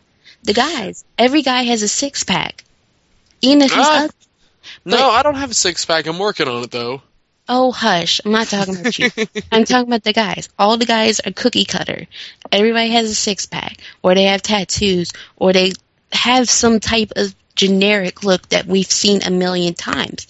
But WWE knows, okay, if the guys are not going to pay attention to him, like, okay, whatever, he's a pretty boy, the women are going to be drawn to him because he's cute. If he has nice tattoos, the guys are going to be drawn like, oh man, look at his tattoos, that's badass. That's what WWE, when they are picking these people, because they know what draws the people in. And they've done it for years. I mean, for heaven's sakes, let's go back to years ago when you only seen one damn woman on the television screen, and that was Miss Elizabeth. She didn't have to talk. She didn't have to do nothing. She just walked out there in her glitzy gown. Everybody was just in awe of her. And that drew people. That drew people in. That drew celebrities in that never even watched wrestling a day in their life, because they seen her and they're like, "Oh my God, she's gorgeous!" And every time she walked to that ring, she just had that aura about her, like, "Oh my God!" It made you want to keep watching. With Hulk Hogan, not the best looking man in the world, but this guy coming out there talking about his 24-inch pythons and how he's going to slam Andre the Giant, and him and his Hulkamaniacs about to run wild, and he's, got this big ball of energy. That's going to make people want to just sit there and tune in. Ultimate Warrior, as crazy as he is, him running around the ring and shaking the ropes and going off on these weird promos, that draws people in. Yeah, but being an actor, a thespian as technical term is, I prefer a good actor to a good looker. I mean, if you can't act the part, then why the hell did you get it other than your good looks? Play your part well, and if you're good looking, that's a bonus. But WWE also caters kind of to the majority. Like, I'm a minority to the WWE because I prefer people who are a little bit different, like Lita or, Alicia Fox or people like that. I don't prefer, the blonde, beautiful woman standing in the ring. I prefer, difference. Yeah. But it's more so of WWE always going by that same mold that's always been the same mold in the human race since the beginning of time, of where they're taking people as examples, like Miss Elizabeth, for one. Miss Elizabeth, she would come out there, stand out there at the ring. Gorgeous gown, hair done. I mean, her hair was so teased. With hairspray, it was teased to the gods, okay?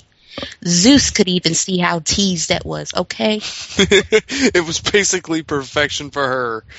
I mean, diamond rings on every freaking finger, gloves, stocking, the most expensive high heels, makeup, blush, rouge, you name it. I mean, when you seen her, you were like, you wanted to ask her if it was, I wonder if it's Maybelline. You just didn't know what it is about her. She's gorgeous. She doesn't say anything. Why does she not talk? She just sits there and just smiles. She always looks great when she comes out here. It's one of those examples of, the human race has always done it since the beginning of time of, you got this beautiful woman. This is what you're supposed to look like. They always say to women, this is what a real woman is supposed to look like. And they used to do Miss Elizabeth. This is a real woman. So next thing you know, you had your Missy Hyatts and, your Sunshines and the other girls on the Independents and stuff following in their steps because they seen that this is what I need to be to make it. And WWE still goes with that standard. They did it with Miss Elizabeth. They went on to do Wendy Richter. Then they had Alundra Blaze as, okay, this if you're going to be a wrestling chick, this is what you need to be. Then they went on years later with the Litas, the Trish Stratus, the Tori Wilson, which is the big, tall, gorgeous blonde model that can still get in the ring and kick butt. Now you have it with your Kelly Kellys, your Beth Phoenix being the strong powerhouse. Every decade, every era, they have their examples of women that they need for their audience to go, that's what I want to be when I get older. That's who I need to be like. And they do the same thing with the guys. You got your Hulk Hogan's, your Rocks, your John Cena's, your Stone Cold Steve Austin's, your Randy Orton's. Your Rick Rude's. I'm sorry, but when I look at Dolph Ziggler, I think Rick Rude. But what about, the people that are different? I mean, like, people who are of a different race, like, maybe they're black. I mean, they can't look up to, Kelly Kelly and say, that's what I want to be. They might look at Alicia Fox. That's what I want to be. I mean, I don't personally want to be a John Cena. I mean, I would want to be a John Cena who's outside the ring interacting with the fans, but I don't want to be him like he is what he does. I'd rather be, because it's more me. I would rather be someone going out there and having fun to a small degree, not John Cena going out there and being, insert Star Wars plug here for whatever he did. I want to be someone, who can go out there, have a good time, get the job done, get out. Yeah. That's who I'd want to be. Yeah, but the thing is, it's nothing wrong with wanting to have a different crop of people, but if this is what WWE has always went by, the system of which has always been done, like I said, humans, we do this with each other. It's done in music, modeling, TV, acting, sports, modeling, which is the craziest thing to me because you can be the prettiest girl. You get a couple of magazine shoots, you're considered a supermodel. But if you're the ugliest girl and you've been busting your ass walking that catwalk for over 35 years, no one pays you attention. But that's what the human race has been trained on since we've been developed, going back to the Greeks and the Romans. So WWE is with this standard of this is what we want to portray, this is what we want our talent to look like, and I have an issue with it because not all women look like that. Not all of us are going to be 150 pounds and look this way, and to be honest, now you got your karma there. Yeah, that's true. If I can plug the chat room for a minute, Angry Tensai said he wanted to be like Lord Tensai and beat his Sakamoto, and Lucky said he wants to be like CM Punk with all that diva tail minus the straight edge and douchiness. People these days, right? I don't even want to be him. Because, first of all, he's just a complete asshole. Angry Tensai wants me to talk about Caitlyn. What is there to talk about? Talk about Tensai? That's the only thing he usually wants to talk about. What? Whoa. Angry Tensai is not wanting to talk about Tensai. What is going on? Yeah, what is going on? I mean, there's really nothing to talk about Caitlyn, and she has nothing to do with this conversation anyways. You know, there's a good question here, okay? When you guys were growing up, because, you know, Stevie J and I are old, and Custer, you're a child, so you're I'm a legal adult. I'm a legal adult now. But he's a child, and he's in a different era, okay? Stevie J. I'm in a whole different era than you see, but we are both older than Custer. Yeah, but see, when we throw around names like, you know, like Jeff Jarrett, me and you know who the hell he is. So, I know who Jeff Jarrett is. You weren't born yet, honey. So I was born when he was in WrestleMania 15, and I've got it, so I at least know who he is. I know he used to come out with one of the hearts with, you know, Tori Runnels wrapped around his waist when she was wearing that coat tail jacket and that silver thong and booby holders. But you, Tori Runnels. You mean Deborah? Tori Runnels was with there was no Tori Runnels. You mean Terry Runnels? Terry Runnels. And that's not even where I thought he was going with that. I thought he was going to talk about Road Dogg Jesse James singing the country music for him. Yeah, he only knows about Slapnuts, Jeff Jarrett. He doesn't even know about JARRE, double T. Exactly. Oh, not even in the slightest. Yeah, you have no idea, man. That's why I said we're in a different era. Yeah, we're a whole different generation of Jeff Jarrett from you. No offense, Custer. You know, it's just like, you know, CVJ, like when you were a kid and you were watching wrestling and you had Rick Rude come out there and then you had Randy Savage come out there. Who did you say as a kid go, that's who I want to be like? Obviously, I said Macho Man because he was the man. He had the personality, the charisma. He could wrestle the greatest match you ever saw with just about anybody they could put in the ring. And that voice, I mean, just, ooh, yeah! Everybody wanted to be the Macho Man. Yeah, that's what I'm saying. Like, you know, it goes back with the thing of, you know, you have these type of characters there that they place there because they know certain people are going to draw to them. And, you know, Rick Rude, you know, I'm a big Rick Rude fan, you know, especially his in-ring work and just overall arrogance, the guy. You know, when I see Dolph Ziggler, I go, you should thank your lucky stars for Rick Rude, because before Rick Rude, you didn't really have all those guys out there with the six-pack. If anything, you had the dude out there with the freaking, looked like he was 9 months pregnant, you know. Oh, yeah, back in the 80s, all the guys had beer guts.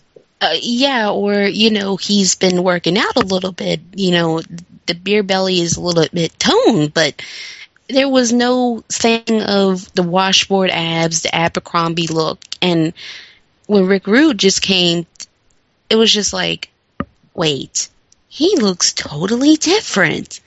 And then years later, every guy wants to have that look. Mm-hmm. You know, your Randy Ortons, all those guys, they say it. I want to look like Rick Rude.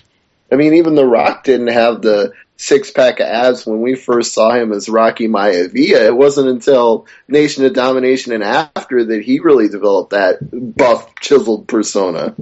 Yeah, because, you know, Rick Rude had set that standard of, this is, as he would say, perfection. This is what drives the women wild.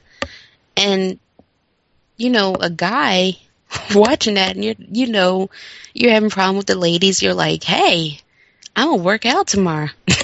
You know, you're going to aspire to do that. And it's the same thing with the divas, you know. When Lita came, some of the people in our chat room are pointing out that Lex Luger also had a chiseled look. Yeah, but before Lex Luger, there was a Rick Rude. In case you guys don't know that. That's true. I find it pretty ironic.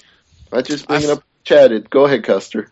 Oh, I find it pretty ironic how Sierra was talking about, hey, I want to work out tomorrow. And as I was pulling another window up in my browser, Muscle Milk showed up and it said, finish every workout right. See what I mean? Okay, I think someone's telling me I need to start working out again. I'm just Well, and the chat room is also pointing out that Jesse Ventura and Billy Graham, superstar Billy Graham, look pretty chiseled. Yeah, but they're okay. Maybe this is going to get borderline. Oh my God, she's such a freaking woman. Their chisel and Rick Rude's chisel is totally different, okay? Their chisel was more so in the arms and, the pectoral region where it was just huge and you're like, oh my God. Yeah, they had more like the bodybuilder weightlifting kind of chiseled. Yeah, and Rick Rude had that chisel of, oh God, I hope I just run into him on the beach. He had that type of, you wanted to wash your clothes up against his abs. That type of chisel. Totally different. I mean... I'm not a woman, but I do understand what you're trying to say. He was a hunk. I mean, his abs were so chiseled that if you laid him out there in the hot sun, you can fry eggs on him. I mean, he was just that sculpted. And, you had those guys, your Billy Grahams, your Jesse Venturas, setting the standards for your Hulk Hogans and, your Iron Sheiks and guys like that, on. And then Rick Rude just comes out of them. And then next thing you know, there comes this pattern of all the guys wanting to look like Rick Rude. So it changes over time. It does. So I don't know, but I'm just saying. Every era has their standards, Come on now. Yeah. Angry Tensai, I don't know why you are, I'm kind of questioning Angry Tensai here. First your mark for Tensai, then your mark for Caitlyn? Okay, I don't even try to explain Tensai. I just accept him for the charismatic enigma that he is. Just like we accept me as what I am. Yeah, pretty much. I accept all of you weird, crazy, and strange. Sadly. I hope... Well, normal's overrated for me. Well, let's face it, we're a culture. I think we're all pretty well aware of that. Yeah, it's a little bit different, You have to be a little bit different to still be a wrestling fan at RHC. Yeah, you know what? I question myself every week. When are you going to get rid of this stuff? Especially when John Cena comes out on Raw and says, fudging. I just, maybe it's... I can't even blame John Cena anymore.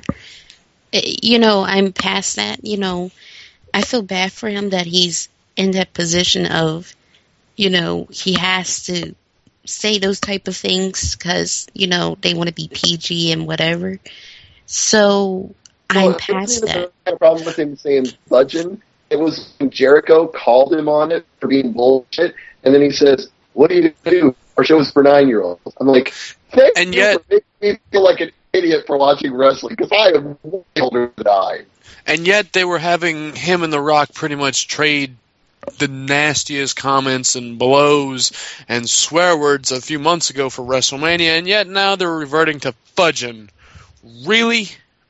Yeah. Well, I think The Rock had something to do with that. I think he was able to ratchet up the dial a little bit towards more of an adult nature because he's The Rock, and if he wants to do it, they're not going to tell him no. But what is going to happen in 2013 when he comes back? They're probably going to ratchet it up again. Probably just for his segments, though. I mean, if he's not in the ring, no, you're saying fudging. We'll fudge you. Well, but also, with that, if they were to do that because Rock is returned, wouldn't that just draw conflict from your audience of, okay, 2 weeks ago, John Cena, you were cookie cutter. This week, now you want to be tough guy. I just think that they don't really know what they really want to do. Yeah, they change their mind every day of the week and twice on Sunday. I mean, every week it goes from one extreme to going back down to another extreme. And, I mean, for heaven's sakes, look at what we're getting on TV right now. We've got a quote-unquote chick who's infatuated with one guy, and then she's infatuated with another guy, and then she was making out with this other dude, and he just doesn't want nothing to do with her. And she doesn't get any attention from any of them. She climbs a freaking turnbuckle and threatens to put herself through a table.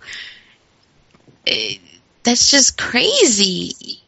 That's not crazy. That's just not taking your medication. Well, see, that's what I'm saying. They're promoting mental illness. Yeah, well, that's what CM Punk says he likes, is people who are disturbed, so... And yet, him liking people who are disturbed got him thrown through a table yesterday. Well, he admitted that the very first week that he started hitting on AJ. He's like, you're probably bad for me and I'm going to regret this, but I like crazy chicks. He said that right at the beginning. But it's kind of, what I'm trying to pick up from this storyline is, you know, each storyline should somehow translate to the kids of this is what's happening. Because, kids, they watch things and they pick up on it and they try to emulate it. And what is this really translating to the kids? Okay, it's okay for you to walk around and act crazy. It's okay for you to, talk to the crazy girl, and then the crazy girl is stalking other people. You should be okay with this. I would be afraid for my life if a crazy chick started following me, and I've had that happen. I threatened to get her a restraining order, and she also somehow threatened to put me on the sex offenders list because I was sexting her, and I never did. So you went over there with your being the knight in shining armor, huh? No, there was no knight in shining armor at all. She's mentally... No. See, this is another thing. We're going to jump into this topic. Why is it that when men like us, female, and we don't want to talk to them anymore, it's an issue. It's the end of the world as we know it. But when we like them, and you don't want to talk to us because you think we're kind of crazy because we call you more than 3 times a day, but we're really just calling you just to say hi and wondering what you're doing and how you're doing and good night and salutations and blah, blah, blah, como estas, que tal, we just want to know, but we get labeled as crazy, and then you tell your friends we're crazy, then everybody else thinks we're cuckoo in the brain, and then we start to believe that we're cuckoo in the brain. As a result, we become cuckoo in the brain, then we start stalking you, we start following you, we start checking your phone, we beat up your girlfriends. You guys just start this cycle. See, can I say something? Help me, help you, help me. No, there's no helping this chick. She asked me if I wanted to get married the first week I knew her. Oh, I've known a few chicks like that. If that is not mentally crazy, I do not know what is. One of my friends dated a chick like that who had her wedding dress in a closet and pulled it out on their first date. What? I can understand having a wedding dress in the closet, but pulling it out on the first date? Pulling it out on the first date. Oh, hey, what do you think of my wedding dress? What is wrong with that? I think this is showing me a little bit too early that you want to get married with me. Well, okay, hold on. Now, see, this is another issue with you men. This is why I don't understand your race, okay? We were here first. Let's not go biblical. Let's not even get into that. Leave that out of this. Okay. Here, this is my issue. When we don't show you affection, or show that we care, or show that we're interested in you, you think we're either cheating, we're leading you on, or we're putting you in the friend zone. So, If the chick wants to pull out her wedding dress on the first night, on the first day, because it's so pretty, if she wants to show you her wedding dress that she might get married in, or she might get you to alter it for her wedding because she's going to be wearing it, and she's showing you that, hello, I am serious, there's no need to run around the bush about this, what is the problem? At least she's being honest about her feelings. Well, 3 or 4 dates before they figure out whether or not they want somebody for the rest of their life. Well, look, some people fall in love at just a scent of cologne. I understand that. See, like, you know, I do believe in the love at first sight, but you must be dating some whacked out guys who are like all that, because if a woman doesn't show me affection, all right, good job, do you. But I don't think you're cheating on me just because of it. I just think that, you know, you're not in the mood or something's bothering you, and I'll ask, but I won't say, oh, you're cheating on me because you're not showing me affection. No, I'm not like that. I'm not that shallow. Okay. But I also agree that if a woman shows you her wedding dress, it shouldn't be on a first date. It should be, you know, like, if you go over to her place on an off day, she'd be like, oh, can I show you something? Like, make it a good excuse. Can I show you something my mother gave me? Sure. Yeah, now see, that's a little more reasonable. If it's like a hand-me-down dress, okay, but if you already bought yourself a wedding dress for a guy that you don't even know and not even dated yet, hello, that is crazy. Okay, but what if, okay, let's put it this way, because I am one of those chicks. I do not own one dress except my prom dress. What if you're supposed to be going somewhere fancy-dancy with this guy and you have no dress, and that's the only dress you have, and you can't afford to get another dress because that's the only goddamn dress hanging in your closet, and then none of your friends have any cute dresses because they dress ratchet, so what are you supposed to wear? The fucking wedding dress. That's fine. Is that a problem for me putting on my wedding dress because I want to look nice for you? I have nothing else but blue jeans. If that's a problem, then I won't go. And then if I don't go, you'll be complaining that I stood you up. I mean, no, seriously. I don't find that as wrong. I mean, if that's the only thing you have to wear it. But make sure it's an appropriate event. I don't want to see you wearing your wedding dress out in the middle of the street. Oh, because I wanted to look pretty. No. Yeah, make you don't sure wear it's your for an wedding dress event. to the drive-in movie theater. No. Well, unless you got married, you know. If you get married to the drive-in theater, fine, but you don't wear it on a date to the theater. No. What if that's all she has?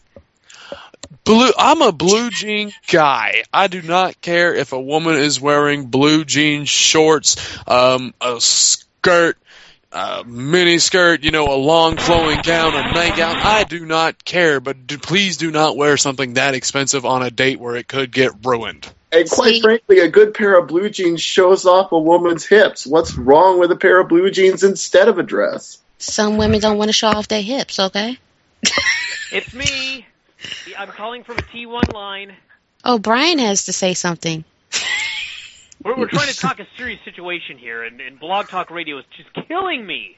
We're not on Blog Talk. We haven't been on Blog Talk in, 2 years? 3. 1,000? A million, maybe? A Google Flex? Ooh. That's a lot. Okay, let's put this scenario. Okay, let's reverse this. Because I've had one of these situations. Okay, I'm going on a double date with somebody, okay? And everybody is dressed like they're just going out for a good time. And this guy comes dressed as if we're going to Cinderella's ball. What am I supposed to do? Well, can I answer this one? Because I do dress I do like my button-up shirts, and I do like my nice shirts. I do like my nice pants. I like to wear what makes me feel comfortable, but what also makes me look good. I mean, I may not have the tux suit, the tie, and the vest, but I do wear nice button-up shirts. I do wear nice clothing. I mean, that makes me feel who I am. That's what I'm comfortable in. I don't wear stuff that I want to get ruined. Like I've got my prom tuxedo. I'll wear the shirt for it with a nice pair of khakis. I will wear that out. I don't have a problem with that. No, you have to introduce somebody else into the conversation who wants talk about this issue. Joining us on the line is Extreme Tony. Que pasa? Hey, not much, amigos. You know how it is. Well, as we're in the topic about relationships, I've been through one. I don't know if I mentioned it yesterday, or rather quickly, I mean, I've been getting a little bit of advice from Sierra here and there. By the way, thank you, Sierra. Yeah, I'm Dr. Phil now. Dr. Phil Sierra Reed. Yeah, you can say that, but I'm just trying to figure out because I gave her my absolute best when it came to like the whole relationship, except for the tragedy that just killed that relationship. But regardless of the fact, I mean, that's what I do. I give out my best effort. Like, I don't know how else to really explain it, but I mean, for me personally, like with a female, like I want to give her like a lot of affection, and I like that affection to be returned. And I don't know how else to put it, but it's just. I understand. Well, there's the thing of, I've said this to you a million times, XT. When I've had to sit you down like Dr. Phil and tried to explain to you. Okay, if the female doesn't have those type of feelings that you have, she's not going to express any affection towards you. Yeah. She can't force it, because if she forces it, it's going to kill her. So it's better for her to not force it than you figure it out. And then if you are sitting there in a situation of, guys, I'm going to tell you this. I shouldn't tell you this because it's girl code and I'm breaking it.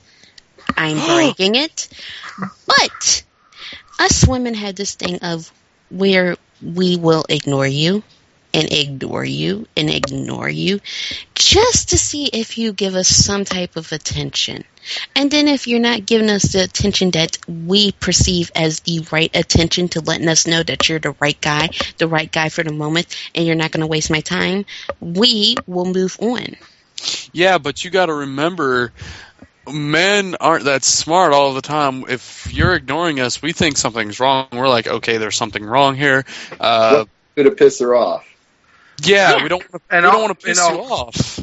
Yeah, and also, can I get one word in edgewise before you continue? Like, and when I try to do that, cause I'm also talking with another woman, and sometimes she ignores me, and sometimes it pisses me off, and I'm trying to look for a million directions, but my connections are pretty limited, so I get hung up a little bit on just the few that I'm contacting.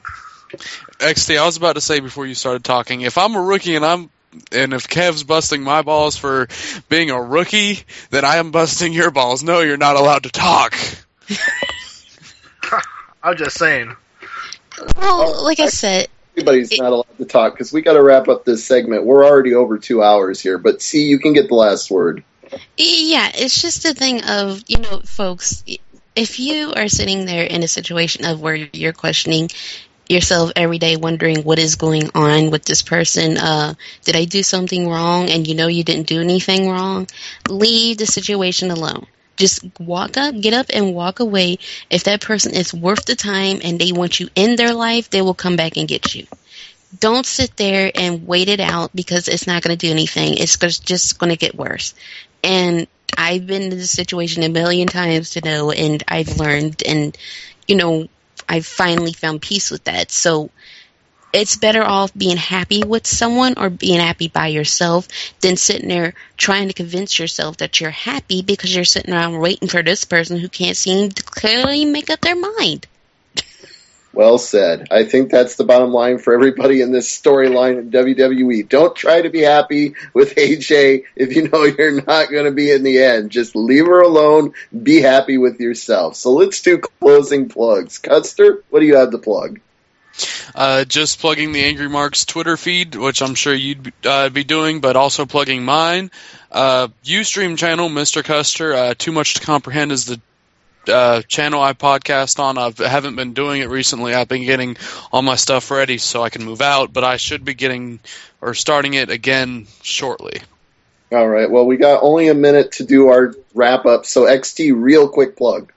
Well, XGWL Charts episode 84 is coming up soon. Be sure to follow me on Twitter at ExtremeTony. Also, Facebook.com/XGWL Show and Facebook.com/ExtremeTony to add me as a friend on Facebook. Also, the XGWL website, xgwl.webs.com. Be sure to check out all the past XGWL shows, and I guarantee you will be enjoying this CAW league. All right, guaranteed. see you real quick. Besides the fact that, Kev said last night in Raw Reaction, if you have any questions for me or Frank, and Frank's going to kill us that this turned into relationship advice show, send them to Frank. I always forget his email address. Or AngryMark@gmail.com. Okay.